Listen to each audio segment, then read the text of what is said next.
Vous savez, le livre le plus vendu de tous les temps est la Bible. Il continue d'être le plus grand best-seller. J'ai grandi avec la Bible. La Bible reste le premier livre de toutes les grandes religions. Le judaïsme, bien sûr, le christianisme et Isaac. Et les héros et les personnalités de la Bible, Adam et Ève, Abraham et Sarah.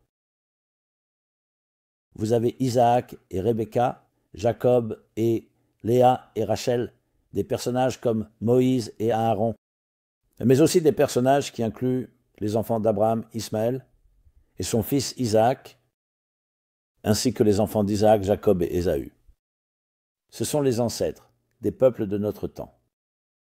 Donc, je voulais aborder, en parlant du front spirituel, que les gens posent la question de quoi parle cette guerre en premier lieu. Je ne parle pas de l'horreur immédiate. Nous comprenons tous, et nous sommes tous consternés, et nous comprenons qu'elle doit être complètement éradiquée. Mais la vue d'ensemble, est-ce une guerre de 75 ans depuis qu'Israël est devenu un État? Est-ce une guerre qui remonte à 100 ans, 200 ans? Remonte-t-elle à des milliers d'années? Et de quoi s'agit-il? Quand vous voulez mener une guerre, vous voulez savoir ce que vous voulez? Cela pourrait être un argument territorial. Je crois que vous avez une partie de mon territoire. Cela pourrait être des ressources, cela pourrait être le pouvoir, cela pourrait être l'idéologie. Je pense qu'il est crucial de comprendre que c'est de nature religieuse.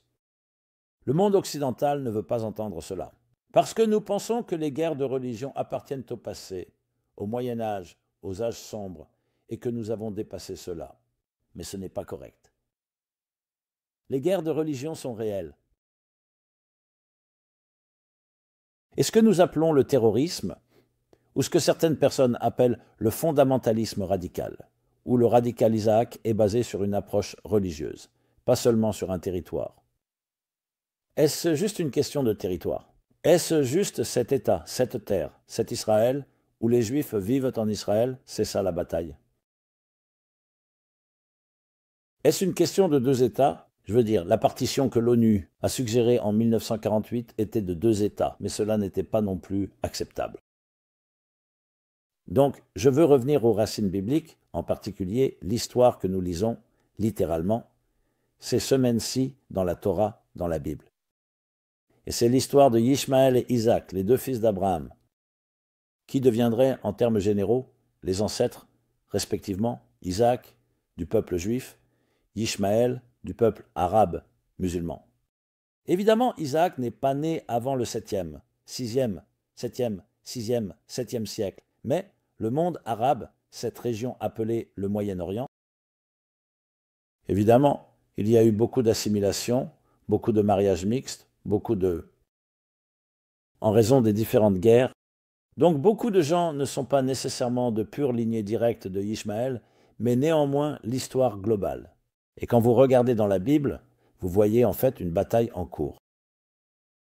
Donc l'histoire se déroule ainsi et vous pouvez la vérifier dans votre propre Bible. Je vous donne une traduction assez libre de l'histoire. Abraham commence la recherche de Dieu. Il vit dans ce qui est aujourd'hui considéré comme le sud-est de l'Irak. Huer l'a causé là où il vivait.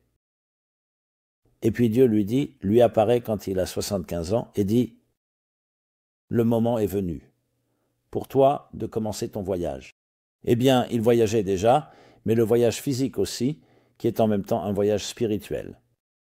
Un voyage qui l'a mené au nord-ouest.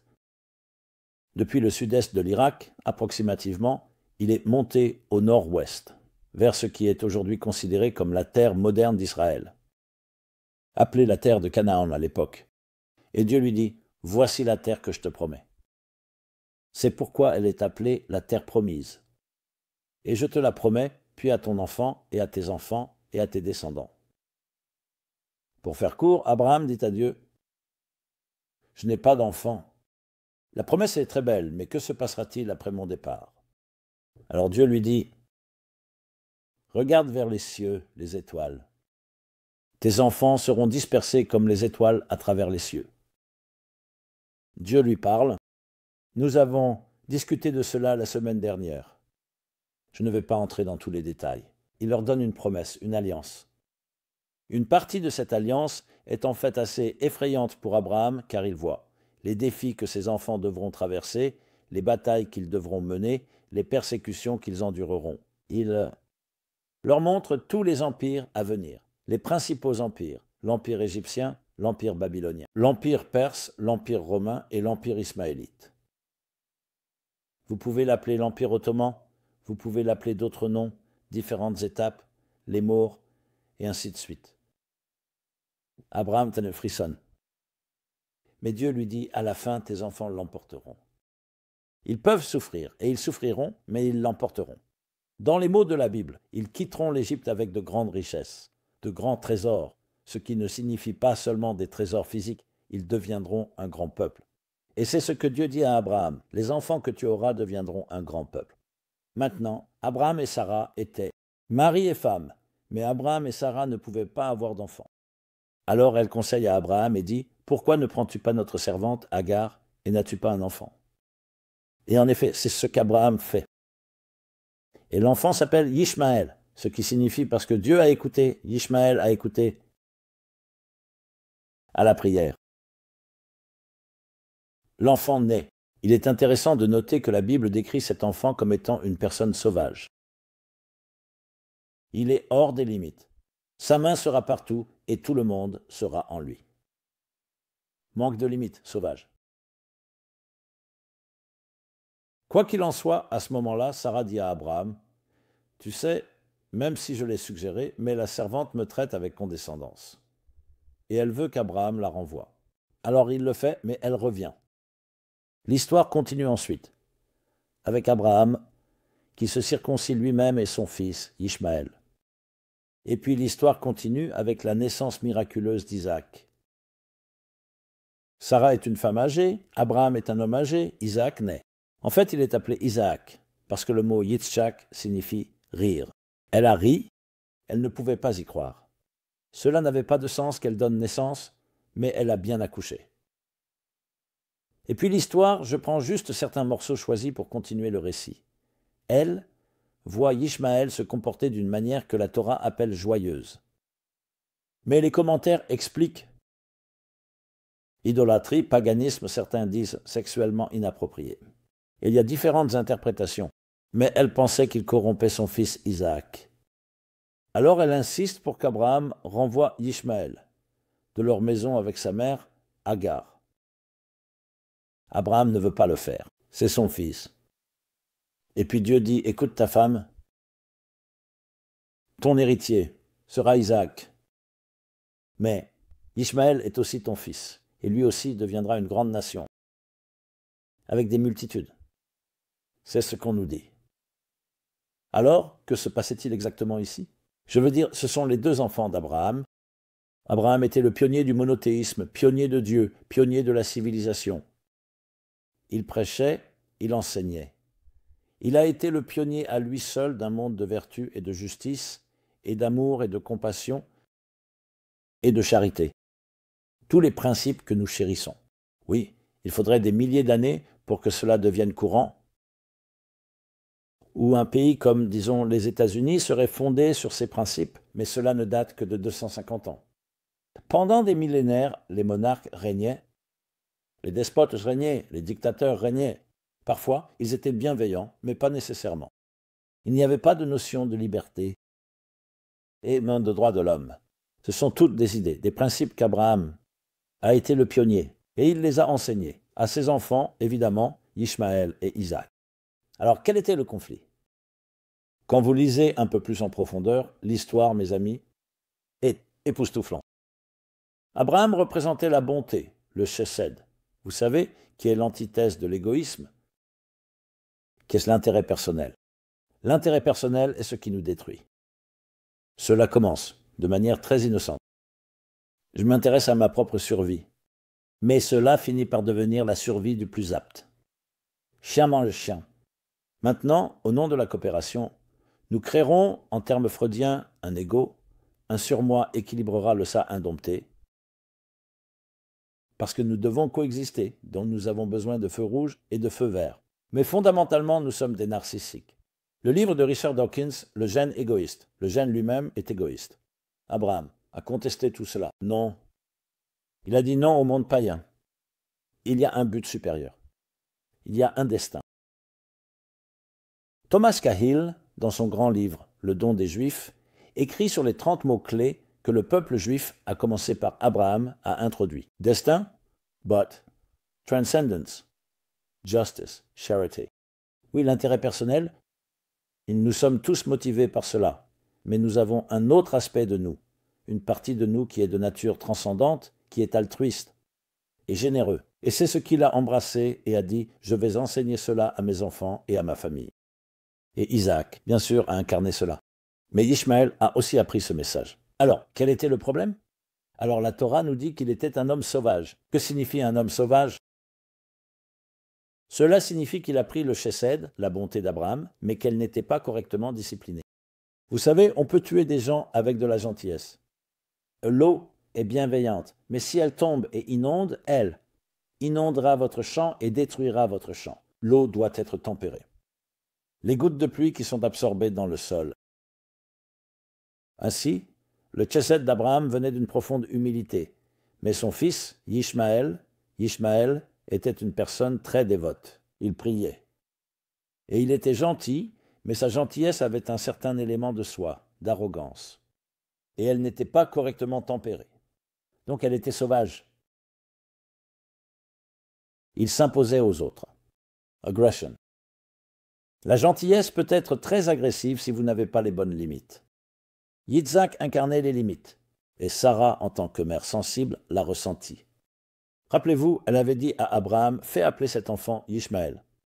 Ce n'était pas qu'elle était insensible envers lui et jalouse, ou qu'elle disait « Je veux protéger mon enfant plutôt que lui ». Elle a réalisé que s'il reste à la maison, ce ne sera pas bon pour Isaac, ce ne sera pas bon pour le monde, ce ne sera pas bon pour Ishmaël. Alors elle dit « Envoie-le dans son voyage pour trouver sa discipline ». Et à la fin de l'histoire, d'ailleurs plus tard, il revient en fait. Et il est dit qu'il a fait tchouva grâce à Sarah. Abraham, dans sa bonté, pensait « Peut-être pouvons-nous encore trouver une solution ». Donc, parfois, bannir quelqu'un ne signifie pas une mauvaise chose. Cela signifie qu'ils doivent trouver leur chemin et qu'ils ont besoin de traverser leur douleur de croissance pour devenir plus disciplinés.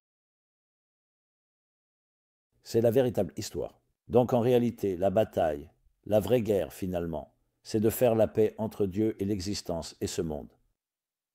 Vous regarderez à travers l'histoire de la religion. Vous trouverez, bien avant les musulmans, les chrétiens ont terrorisé le monde au nom de la religion. Parce que lorsque vous êtes passionné par Dieu et que vous voyez des gens qui ne sont pas pieux, se comportant de manière décadente, ne vivant pas, selon la loi de Dieu, votre première réaction initiale est que nous devons les détruire. Nous devons l'imposer à eux pour leur propre bien. Nous devons détruire leur mal. Mais ce n'est pas la voie qu'Abraham a enseignée. Ce n'est pas la voie. La voie est par la gentillesse, par la compassion, par l'inspiration, pas par la destruction. Donc la religion peut être une arme terrible si elle est militarisée, parce que c'est au nom de Dieu. C'est une guerre sainte, un djihad. Et c'est exactement ce qu'était la bataille. Les racines de la bataille étaient celles-là. Isaac était un homme de paix sans aucune agressivité. Et Jacob, bien sûr, a continué sur ce même chemin. Y avait-il des guerriers dans la Bible? Oui, mais les guerriers n'ont jamais été considérés comme les plus grands héros. En fait, lorsque le roi David, bien qu'il ait mené des guerres justes, Dieu a dit « Non, tu ne peux pas construire mon saint temple parce que tu as du sang sur les mains, même si c'était nécessaire, pour la légitime défense, ou quelles que soient les raisons. » La Torah est un chemin de paix. Il est dit « Mes voies sont des voies agréables et des voies de paix ». Toute la Bible, il est dit « La Torah a été donnée uniquement pour apporter la paix dans ce monde ». Parfois, vous devez livrer une bataille, mais vous ne devenez pas un guerrier. Nous parlerons d'Ésaü plus tard, le guerrier.